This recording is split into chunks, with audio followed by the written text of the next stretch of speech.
see the ball, hit the ball. Oh, heaved into the leg side.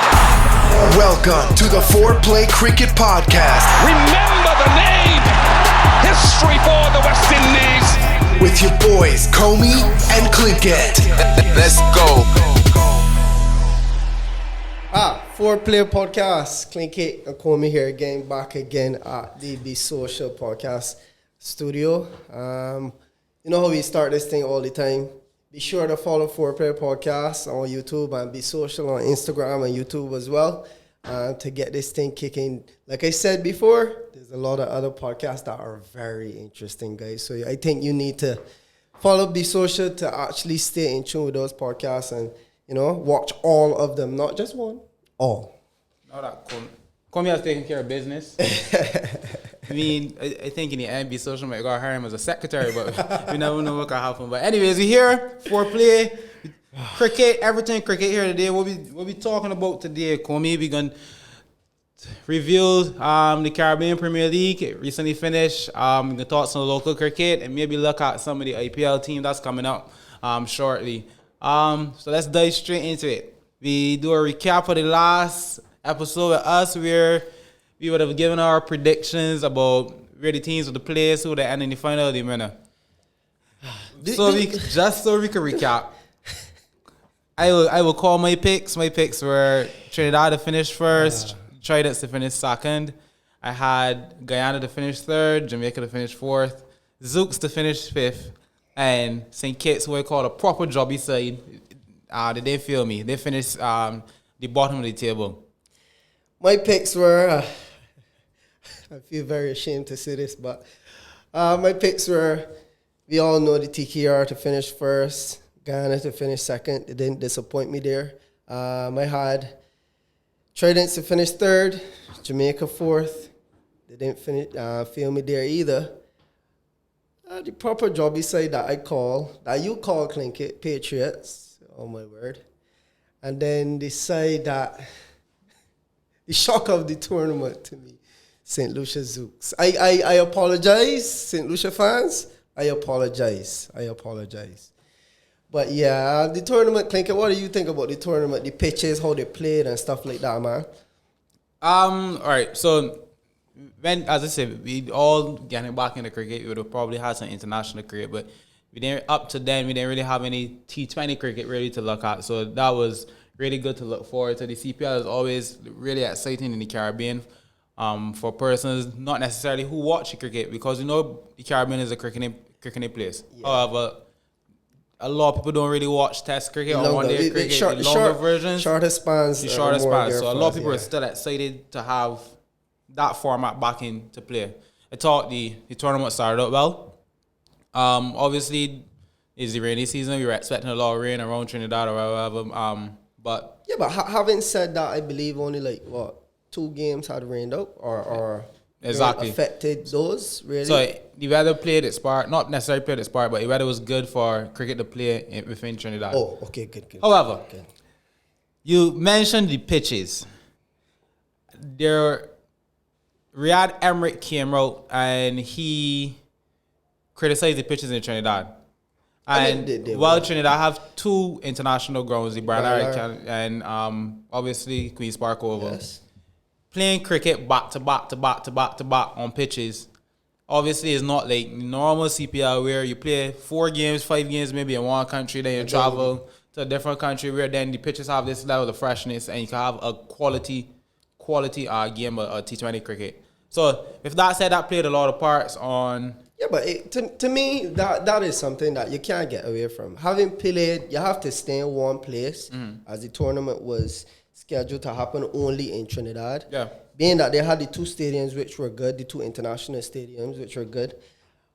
But then you can't just, in my opinion, you can't just switch from a pitch to a pitch because, okay, for instance, if I have a short mid-wicket, he's going to stand up on that pitch, or a short cover, he's going to stand up on the pitch that's next to the pitch that is being played on.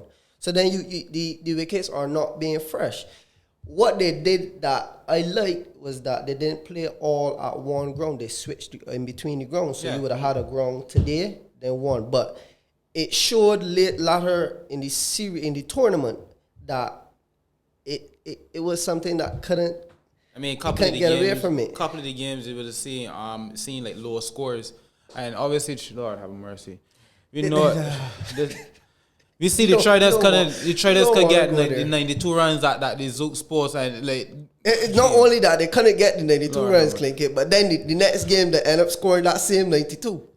This is what you can say actually, right? And I'm not being a drift off the topic, but I remember last episode I talked about Corey Anderson, right? And Corey Anderson did not fail me. Corey Anderson, he didn't fail you, but he failed the Traders. Corey Anderson should be charged for first degree murder of batting as a cricketer. He should be in a cricket jail. Listen, having said that, let me not go too far on that. We can get to that point. And we will properly criticize the Barbados Traders because I'm here today in this Barbados shirt to criticize that Barbados squad and what we did wrong. But on the tournament itself, I thought that the tournament was something that, yes, we wanted to have the CPL. Yes, it had to be a bit rushed, but I was proud of what happened and it gave me some exciting games. I was happy to see that the Zooks got so far.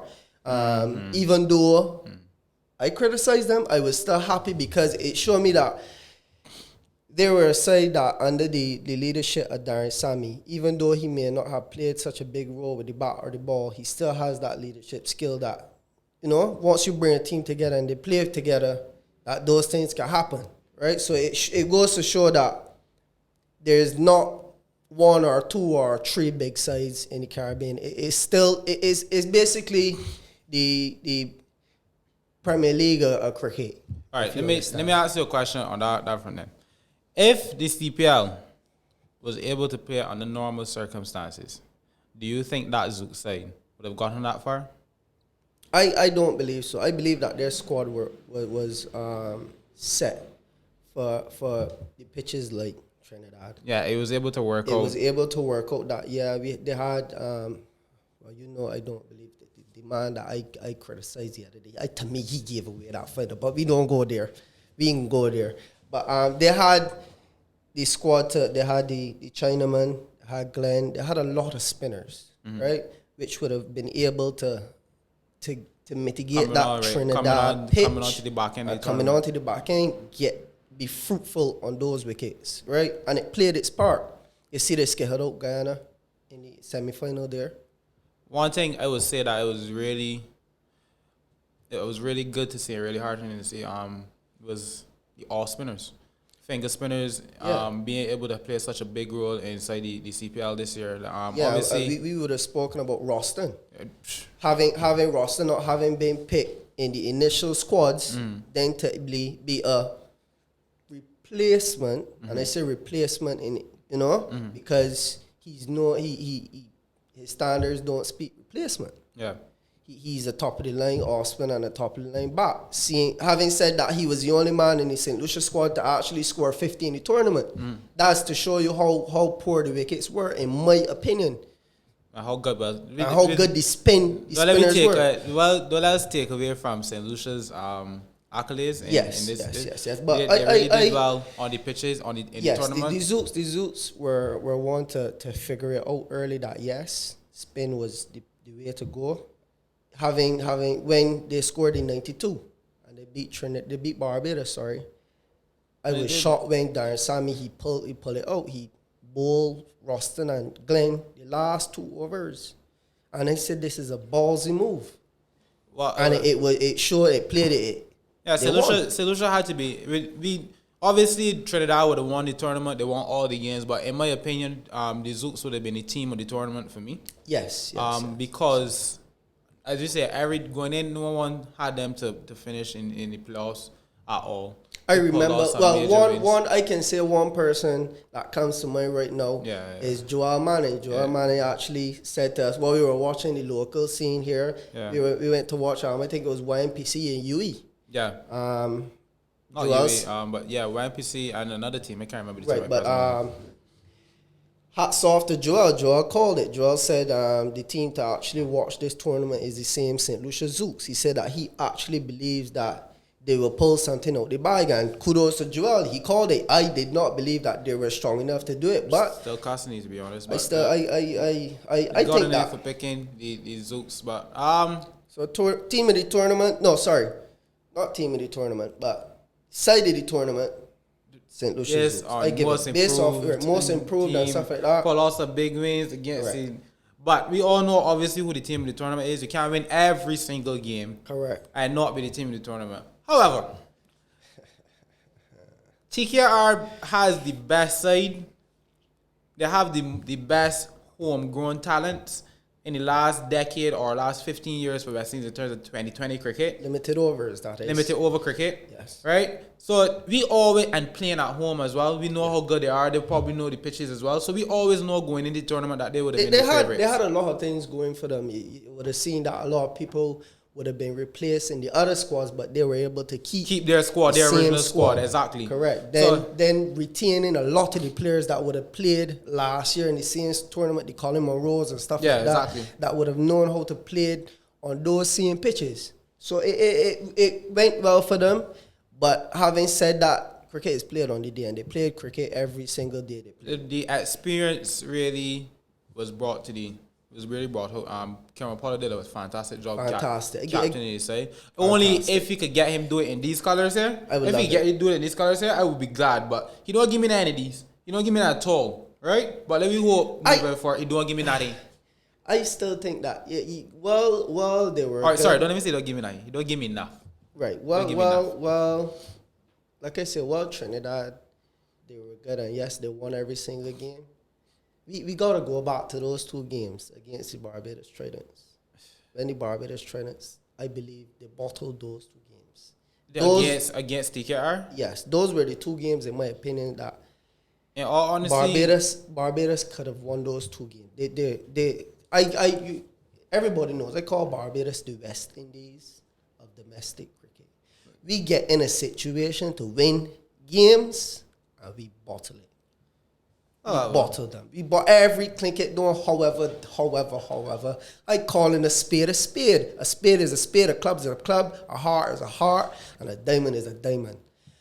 And Barbados Tridents played proper jobby cricket. Yeah, they played to lose those two games and the other games. They put themselves in situations where they could have won and bottled them. But in the end, don't take away from Pollard as well.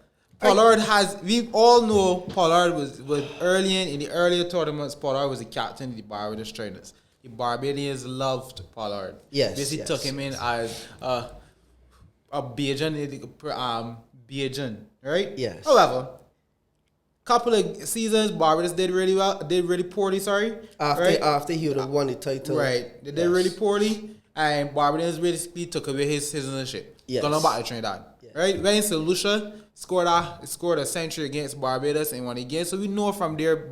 Whenever it was always going to be a rape. Last year, he walked off Jason, and Jason walked him off too here at the Oval. Exactly. So it would have been always a big rivalry. So whenever Pollard plays against the Traders, if he has this, I don't want to say a vendetta, but he has this personal.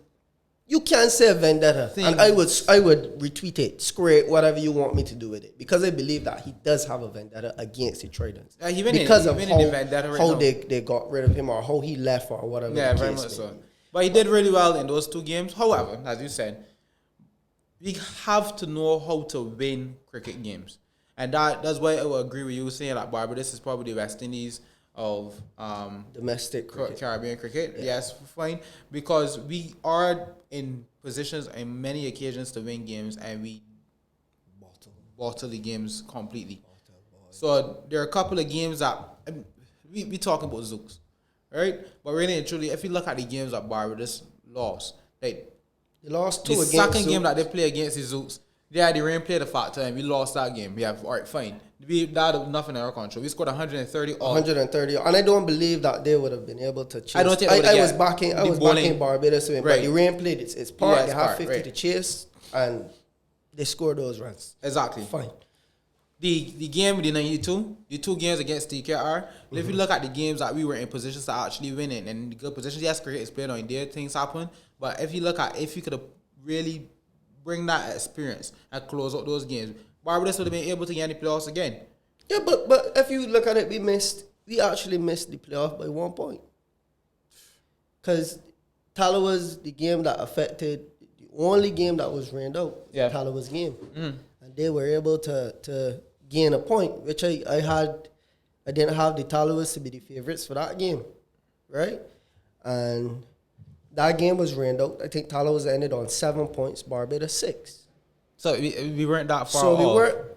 we weren't that far off from making points the wise. playoffs, but we Points played wise. But cricket wise, we were far off. But the thing is, if you remember last season as well, trying to play some terrible cricket we before only we played. get to the. We only played. I remember we needed to win the last two. Yes. Last 2 games in order to get through to the playoffs, and we did that successfully, and then we went on to win the We tournament. finished second, and then we played Trinidad or something. Correct, Or right. Guyana. No, Trinidad. Is Trinidad? It was Trinidad.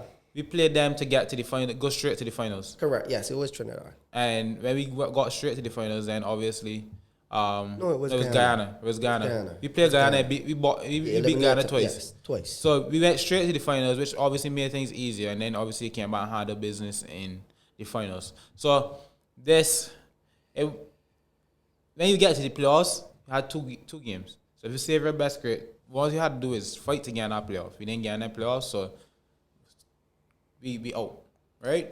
However, we experienced any team that we had when we previewed it last time. I feel if the Tridents were able to get to that playoff game, that semifinals, where we would have probably had that's the thing. If we probably would have had to play a stronger side as well. But when I still back the Tridents to do well in a playoff game. I back us to play cricket on the day. It only takes, especially in T20 cricket, where something could change in the instant like that. Like the Pollard innings. Exactly. Like something like that. It just takes a special moment.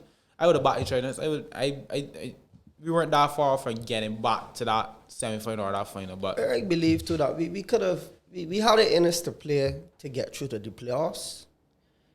But hats off to the 4 teams that actually got into the semifinals. yeah. That's that. But like you draw reference to something that you had the pool and the experience and stuff like that. Where do you think these guys are getting the pool of players that actually go on to play for the Barbados Tridents from? You see like the local stars like Shamar isn't with us anymore. He went on to play his talents somewhere else. But you see the Keon Hardings that didn't get a game. The Shamar Brooks that only got 1 or 2. Those guys there. The younger guys, you see Naeem getting some games in the beginning parts of the tournament. When it comes to the local talent, yes, Barbados Tridents is a franchise and we know the CPL is owned by the Indians, but when it is a franchise that is based here in Barbados, we know that this franchise picks primarily Barbadian grown players. Yeah. When you look at the pool, where do you think that they're getting these players from, Clinkett? All right. So I had this conversation on many occasions. And if we're gonna dive into something like this, I just want to say, years ago, there obviously before the CPL, there would have been obviously the Caribbean T20. Correct. Where a lot of players then would have had to apply their trade to play for Barbados, obviously the 6 territories.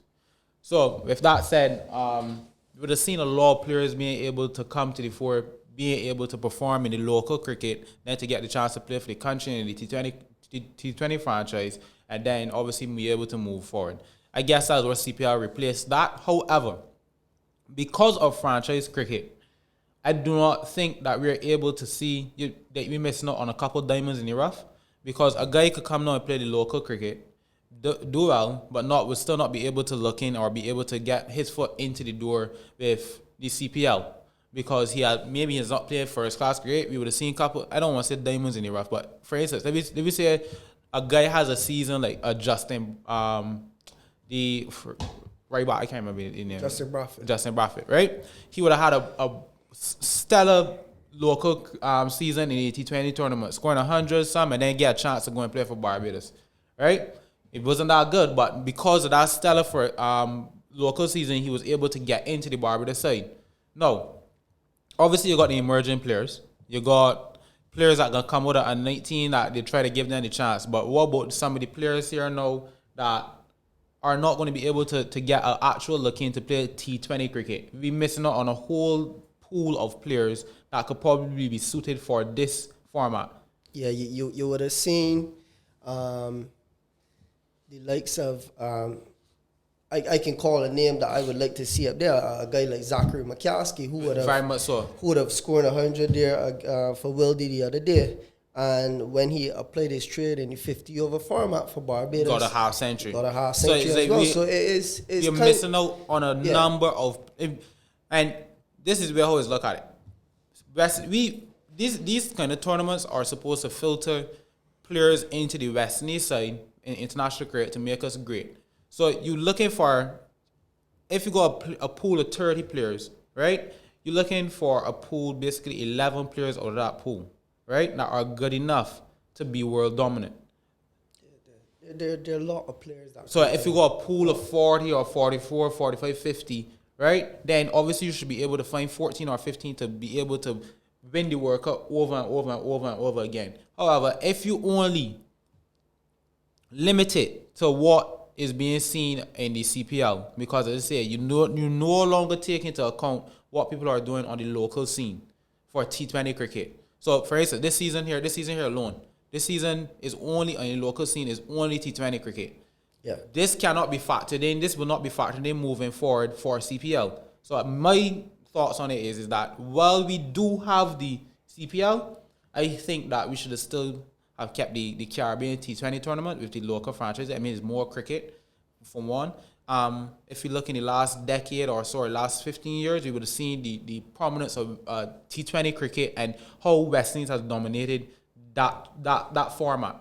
Yes, we ain't doing good. We ain't doing that good in Test cricket. We ain't doing that good in one-day cricket. But when it comes to T20 cricket, T20 is our cricket. T20 cricket has been our cricket basically moving forward. We've played the slots. Well, I Right? mean in the tournament. There format. have been a couple. We've won 2 of the tournaments. Yeah. Right? And been to the finals or the semi-finals in majority of the tournaments. So we've seen the prominence and how dominant we are.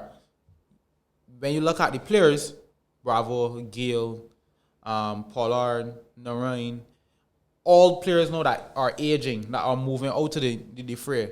But what I'm wondering is basically this is the same thing that would have probably happened in 1975, 1979. Right? 1983 would have went back to the finals. After that, a lot of the aging players would have moved out. The Vivs, the Clive Lloyds, that kind of players. That players would have been moving out, and we did not plug.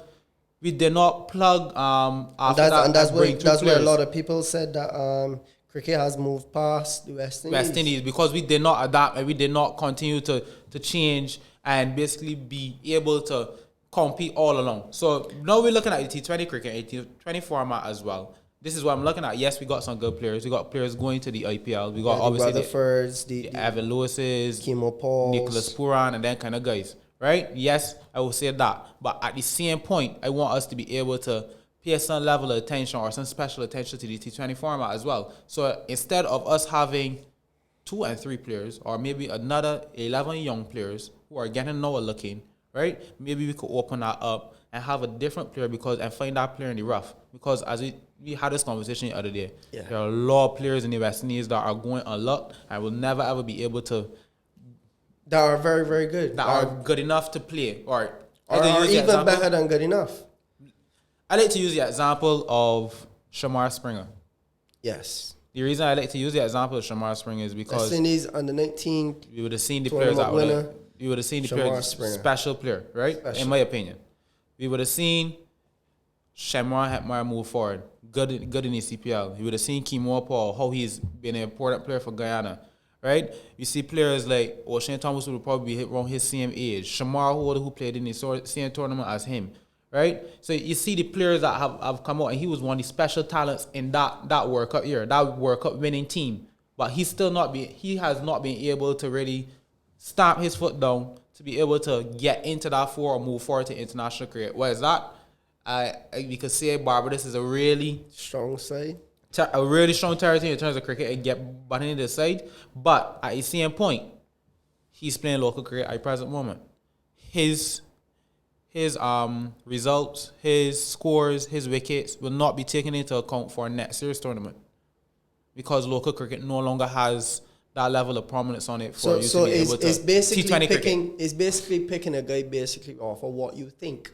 What you feel could happen, right? So now we instead of with CPL, instead of we picking players from the T20 format or for the T20 quality results, right? We are picking players now based on what they do in first class cricket, right? 4-day cricket and list day cricket and 50 over cricket. It can't necessarily push back into how we want it to be. So we're picking players on hoping, you know what, he did well in 50 over, so he should be, if he do well in 50 over, he should be able to do well in T20 cricket. Because what I realize a lot about the CPL size is that I don't know if you realized it as well, but a lot of the teams, when they needed to get a replacement, they're just going to the test side. Exactly. So that's exactly what he's saying.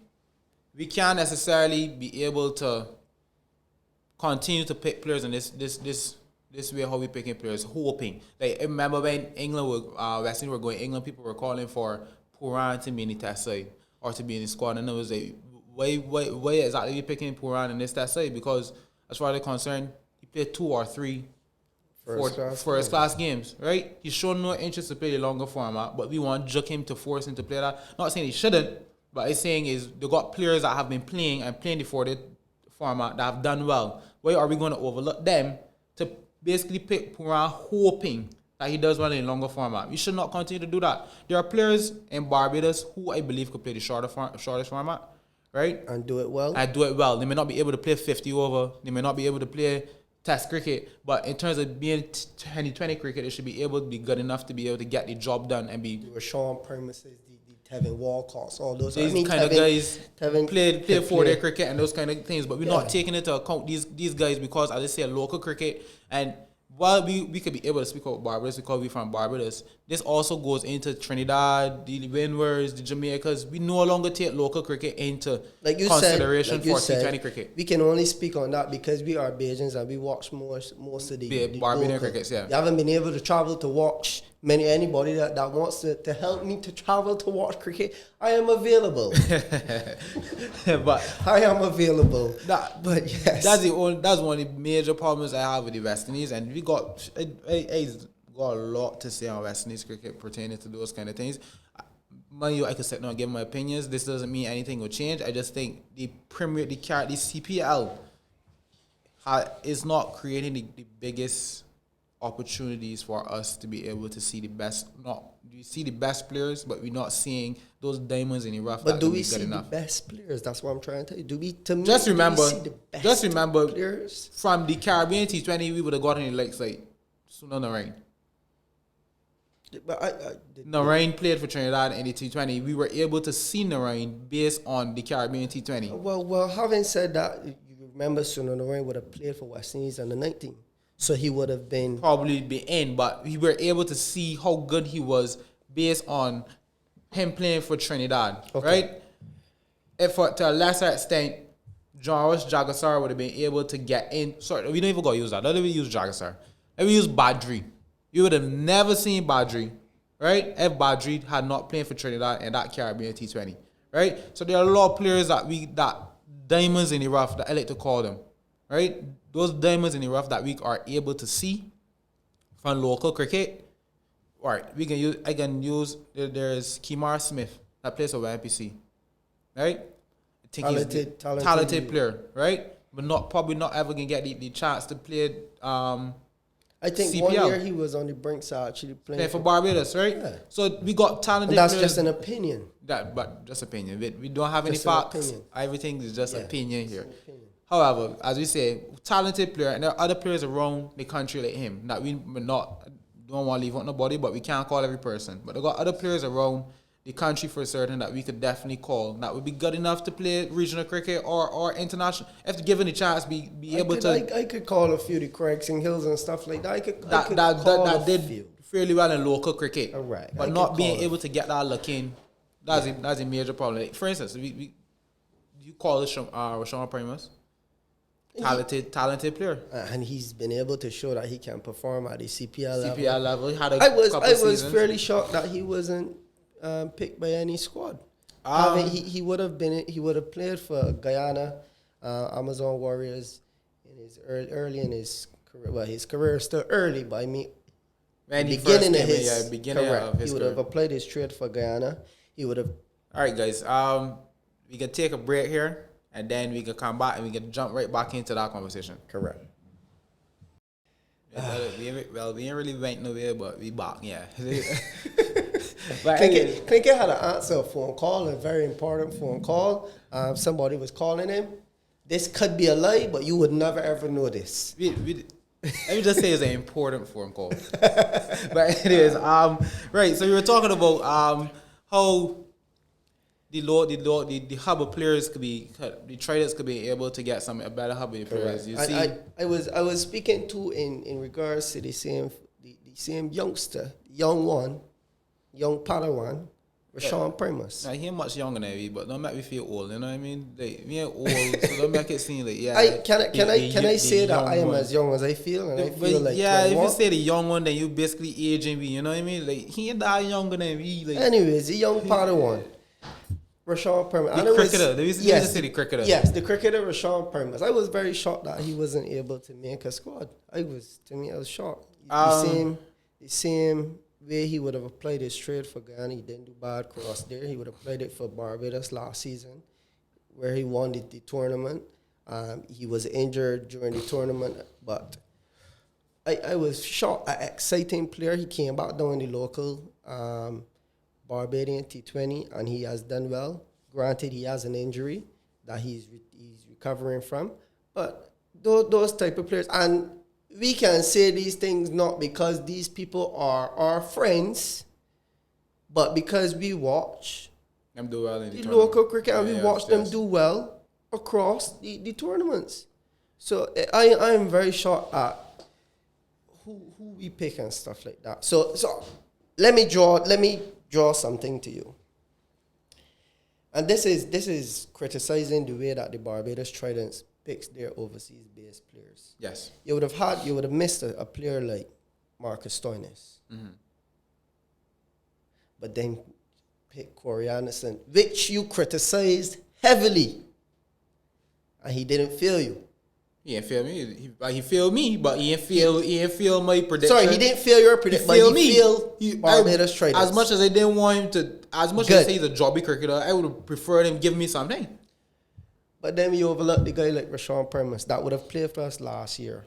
That could have given us something. That you understand? So this is something that I what I would say is, and if this probably goes across the world and the Caribbean. I don't want to be biased with the whole Barbados, right? But Barbados has a pool of talent between the ages of that 19 to 25 region that is so good, right? That we miss some of the players. So we were not seeing Rashawn Primus, we were not seeing Shamar Springer this year, Shamar right? Springer. But we would have still seen the likes of Joshua Bishop, Shamar Holder, Keon Harding, even the lesser Nicole Boucher with the Zooks, same Curtin with the Talawas. So some of the Barbadian players were still able to get out, right? Not every single player is always going to be able to play every single time, right? Which I can understand. There are only 6 territories, and we can't all pick we can't pick Bajans in every side. We got 5 other territories to pick from. You can understand the things, and they have their talent. They would have got their own sides, and we would have seen. But the Rashawn Primus and the Shamar Springers, like, these are guys that I have a lot of time for in terms of local cricket and regional cricket. I think they are good enough to. When I look at West Indies team, a couple of years ago, and I was saying West Indies is the limited over teams is missing that X factor. When I said X factor, years ago, Bravo would have come in, Bravo Zaman to make something happen. Dwayne Bravo, I'm speaking about. It doesn't matter. He might go for runs, but when Bravo on the field, or Bravo got the ball, or Bravo got the bat, you feel like something will happen. There's an energy, right? A presence. I saw that in Shamar Springer in the Under-19 World Cup, right? When he was there. You gotta do the dance, man. Clinkett, you gotta do the dance, man. I might not be the best dancer, guys, but you gotta do the dance, mate. I ain't really getting that one. I get that. Sprays, I apologize for me messing up your dance. Right? That was poor. That was poor. But we see it in our tournament. Anytime he had the ball in his hand or he was at the wicket batting, like something would have happened. We see Kimo Paul as that kind of player as well, right? But these are the kind of players that I want to see be able to come through and be able to get to that international level that West Indies could bear fruit from them, right? I don't like to call your man Keswick Williams. I think we should take a break and let somebody else take over this. But he was one. I don't want to call it a diamond in the rough, but he would have gotten a chance to play at the international level. We would have bear some level of fruit from him in certain cases, right? Yeah, Kohli would have taken a part, but that's cricket.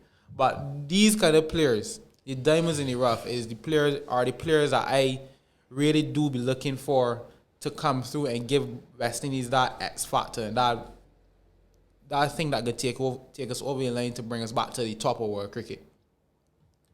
If that said, how do I think the Caribbean or Barbados could probably improve the Tridents? Excuse me. You have the BCA, the Barbados Cricket Association. The Barbados Cricket Association may not be tied to the Barbados Tridents. However, I think it should be. Right? There should be some level of communication between the two that should be able to filter players in. I think as the Caribbean Premier League then could set up its own, like instead of local cricket and it being under the BCA, maybe the Caribbean Premier League then could have a tournament where a mini tournament where you invite like local cricketers so you can find those diamonds in the rough, because you never know what can happen, right? IPL does it, I think, and we see some players coming every year we never even will hear about, but correct. These kind of players and this kind of camps, it may not necessarily only have to be a mini tournament. You can have mini camps where then you filter in other players and help West Indies cricket, because this is the whole purpose of the Caribbean Premier League. Yes, it's to make money. Yes, it's for television rights. But you the would main make purpose more of the Caribbean money if the quality of cricket is better. The main purpose for the Caribbean Premier League is to make West Indies cricket better. Right? The cricketing aspect of it has to be the most important part of it. For that to happen, I believe that if all the franchises get together and do their mini camps, their mini scouting, their mini tournaments. And even though the thing about it is that even though Barbados might, going on your same theory that you might have a mini camp, Barbados might provide a squad of players. Yeah, exactly. But that does not limit them to only play for Barbados Tridents. Very much so. You see, so it can work. Or in the end, yes, it's a tournament, but as I said, the most important aspect of the Caribbean Premier League is to filter players or to move players from one place to the next to play international cricket for that maroon. This color here. The yes, West the maroon. That crest right? There. So in the end, we as a cricket board should be able to sit down and speak to the owners of the Caribbean Premier League, right, and see how we can make this better. And as I said, I could sit down here and I could give all sorts of suggestions. I sit down and think of these things by myself. It might sound good on paper. It may not be able to be. It might have been something that they looked into before, but never could know. not happen. But in the end, as I said, just an opinion. I believe that if we could do that, West Indies going forward in the T20 format is good enough to compete for the next. If we could get, because we look at Australia, right? We look at India, we look at England, right? And we look at Australia. Australia would have always been a cricketing powerhouse, but every single time they keep evolving, keep changing. So they're able to compete in every single format, and they've been doing it from basically the first 50 over World Cup. We're able to compete there. Now we see that they have five or six. I could stand for correction. 5 or 6 50 over World Cups, right? They have never won the T20 World Cup, but they have been competing in those tournaments, right? So as someone said, the problem is not that West Indies do not win, is the fact that West Indies do not compete. Sometimes, like, we completely get blown away. So if you're competing in formats, in every format, and then I think the West Indian fans will not be as angry as they are as we see all the time, what people discuss. I'm watching the West Indies great. Well, You can get your heartbreak again. shit, You like heartbreak? You can't attack them things. You don't want to hear them things moving forward. So in the end, it's for the heads at play to them figure out how we could make West Indies great better.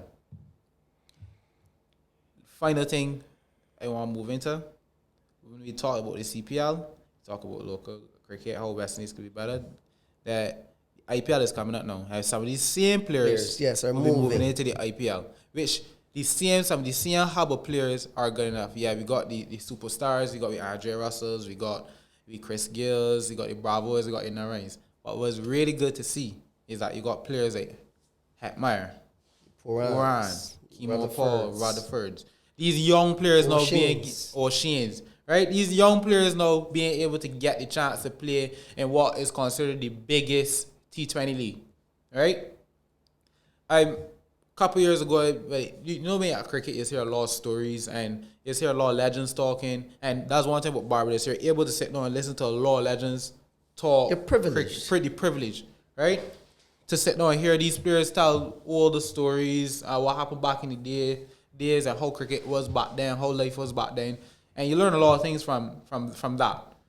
One of the things that really stood out to me one time is one of the players, I can't remember the player, the retired player, or one of the legends per se, but they said when West Indies cricket was at the pinnacle, right, at the top of the world, it was good. It was a case where the fast bowlers were able to go over to England, right, and were able to play county cricket. They would have, we all know the Packer series, and actually being able to be exposed to professional cricket. Yeah. See how professionals actually do stuff. And right? not only, we have a professional system here, but the different professional systems how it's set up. The world, yeah. Right? And how we hear some of the players, would have heard some of the players from playing cricket talk about how, like, when you go to IPL, when you come back to this setup, like, it's chalk and cheese. Chalk and cheese for certain, right? Like, everything is professional. You're treating like a king. Everything. So with this happening now and these young players being able to get a look in to this kind of setup and being able to be exposed to this level of professionalism as cricketers from a young age, what I'm hoping is it bears, I talked just now about bearing the fruit of these kind of things, right? I think we would have seen West Indies being at war with some of the players because they choose the T20 leagues and choosing money over playing for the country. All that would have come to an end. So we now are able to work with the players to get the best for West Indies cricket. That is, the best thing for West Indies cricket is for these players to travel and play as much cricket as they can all around the world. IPL is the biggest stage in T20 cricket. It brings it pays the most money, it brings the most TV rights, it brings the most fans. One of the most illustrious, if not the most illustrious T20 league in the world. Correct. Definitely, yes. So for us to have these young players being exposed to this from this kind of age, we hoping that within the next 5 years, when the Bravos, the Polars, and these move out now, these players now are the players to be able to take over and be able to allow us to continue winning or competing for World T20 titles. So we see Puran, and we know the level of pressure that's placed on Puran as a player. We know coming from the under-19 World Cup, he was always that big player. I don't believe it was just the under-19 World Cup. I believe that it was when he actually took it to Suno Narain. That was when I believe that he was faced with so much pressure, because then we saw that he went on to play for West Indies, and then he got in his accident when he broke his two legs, and then, like, so much was put on that youngster. But no, we see we getting something out of him. We getting back some of the investment that we investing in from a young age. We see Hetmeyer. We know Hetmeyer would have done really well. No, he got a chance. He would have played the RCB last year, but he didn't get the runs that we wanted him to get. But no, he has another chance to do it. Like, being open and being placed. As much as we don't like to say, Jason would have been one of those players that would have went on early age and see how Chennai operate. Being around the Dhonis or whatever. I mean, we've been able to bear some fruit With him, regards to his that, captaincy, and we would have seen a mature man, because not necessarily placing it all on the IPL, but traveling and playing in these leagues would allow him to mature a lot faster and be able to handle a lot more situations better. So, if that said, Rutherford, player that we don't necessarily talk about, but I have time for him. But in the end, he's playing IPL cricket. I have time Fabian for him. Allen. Yes, I have time for him as well. Granted, I believe that, like I said, that same Fabian Allen, if he had played this CPL tournament, I believe he would have done well.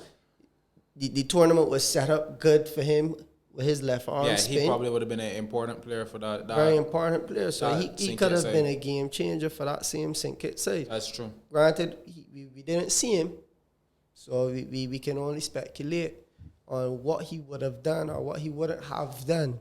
But I don't know if he would get a chance to actually play in the Sunrisers side.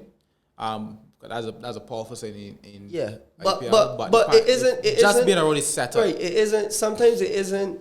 We all speak on being around, and we all hear teams and team managers talk about, oh, we know this guy, right, and we know what this guy can bring. He's been around the setup, so we are comfortable with these guys. Mm-hmm. Being around the setup and being around many other setups, he can be comfortable and he can know how to mitigate certain things because of those situations that he has been presented to him, so that he can be a better player, and not only a better player, but a better person and a better situation reader. Because, well, cricketers, yes, we know that the vast amount of cricketers can play and they have the talent to actually play. It's a matter of reading situations and knowing when and where. We would have seen, going back, and I don't want to talk too big of it, the same test side with Blackwood, and how people were saying that they don't know if Blackwood knows when and where. And he failed, and then he came back and he applied and he won a game for West Indies and stuff like that. And that was a situation of knowing when to apply when and where. You see, so having said that, we got to figure out how to know when and where. And I think that traveling and seeing and being amongst these great players, Hetma is going to be with not only Virat Kohli, but A.B. de Villiers. That was last year. This year he would be players. Sorry, that last year. Yeah. So he would be able to get some of them, some information that would have helped him as a player. Yeah, correct. So these things. It's not only that, Nate. We talk about the Virat Kohlis and we talk about the A.B. de Villiers, yeah, but when you go to teams like Carlos would have been around, Rahul Dravid. Yes. Being able to see these kind of players and be around these kind of legends of cricket who would have got, West Indies got those kind of players, but it's different sometimes from talking to a West Indian legend who's accustomed to the West Indian way of life. Who's been in the West Indian system. Right? Than talking to someone, because cricket in West Indies is big, we know that, but when you compare it to cricket in India, completely different lifestyle.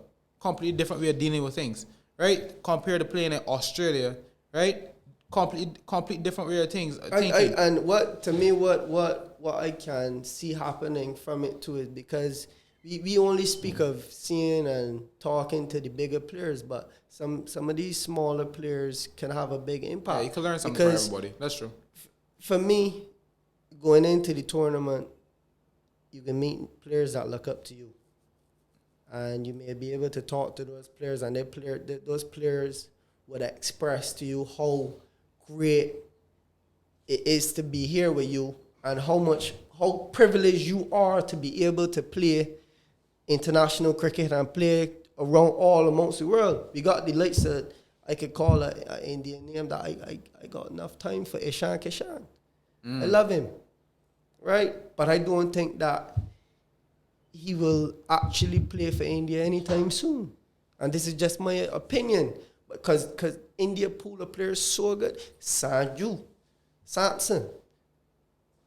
He's on the brinks again, but it's just so. So when you be amongst those players and those younger players, you can see how privileged you are, and then you take advantage of your situation, and you actually become better as a person and as a cricketer. Batting on better pitches as well. Yeah. So it gives you a chance and to learn different and playing in different areas of the world, and you're able to understand and acclimatize to different things when you come back to the West Indies to play for West Indies. It allows you to know, I've played here before in T20, so the pitch is normally played this way. It gives you a level of advantage than not being able to see these kind of things from earlier. That's the problem. And you had draw reference to it when you said that back then the legends would have been able to travel and experience the different cultures of leagues across the world and apply their trade in those different leagues. No, we don't get to see much of our players going across to England and play first class. Yes, Craig goes. Yes, that's the thing, and we can see how Craig. Every single time we talk about in Test cricket, we talk about Craig technique is not good enough. He struggles this and he struggles that.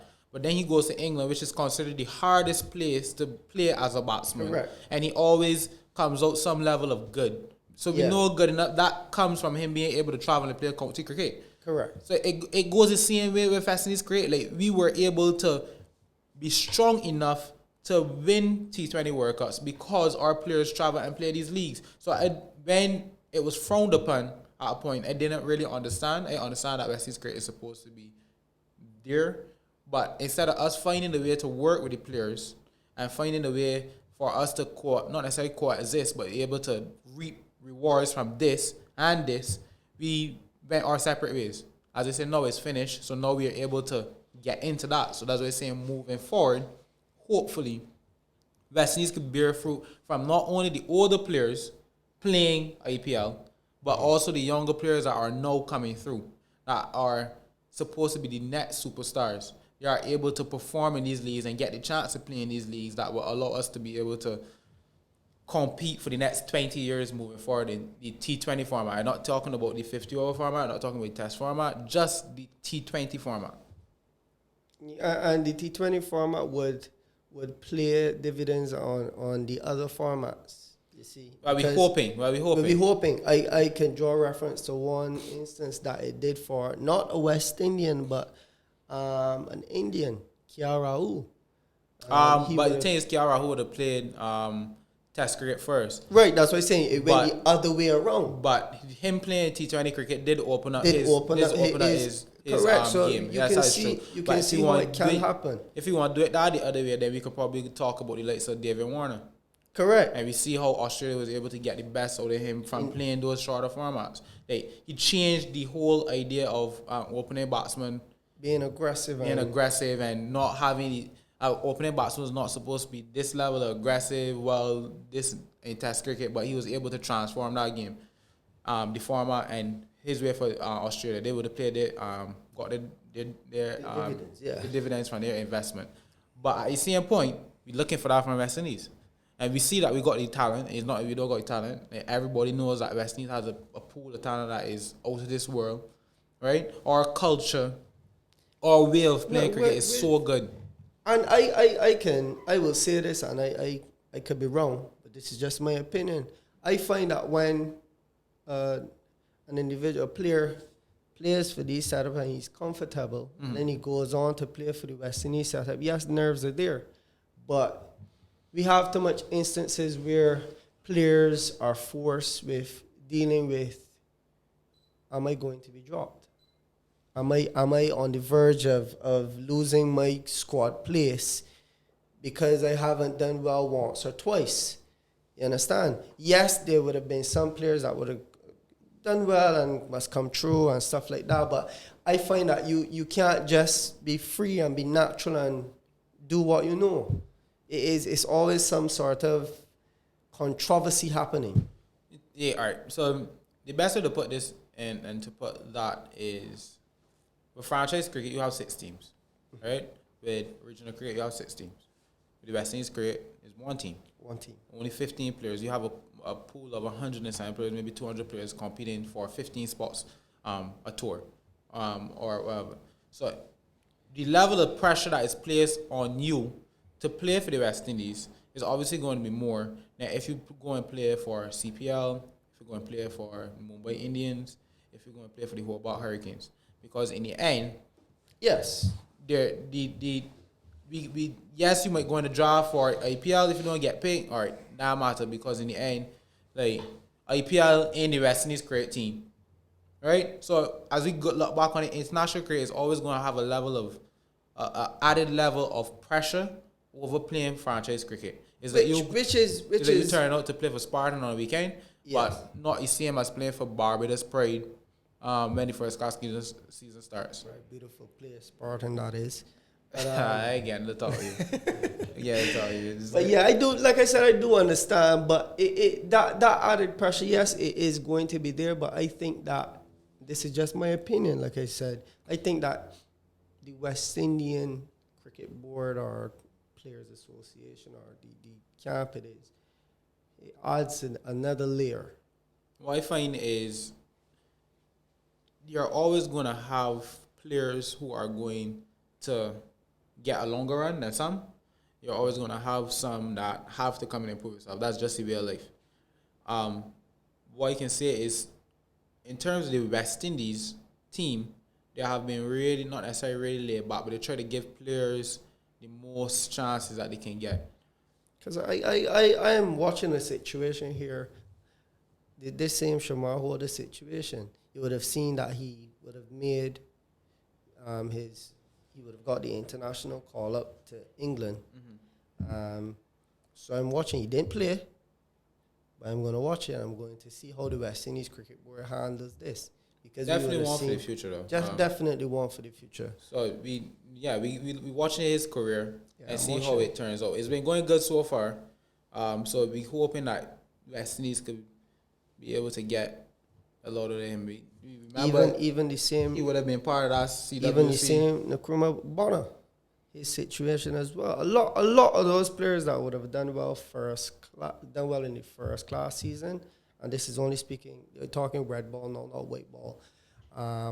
They would have done well, gone into that test squad, but I want to see how the West Indies Cricket Board handles it. And I will hold on. I'm going to draw reference to how it happens in the T20 league as well, the T20 side as well, where guys like Romario Shepherd and stuff like that, how they have to come into the same T20 side, the limited overs side, and they must perform. They must go. They must do this. So it is. I am watching the situation of how West Indies handle this. And we're hoping that West Indies moving forward will be able to compete all the time. With that said, I am Commie. We gotta promote the scene.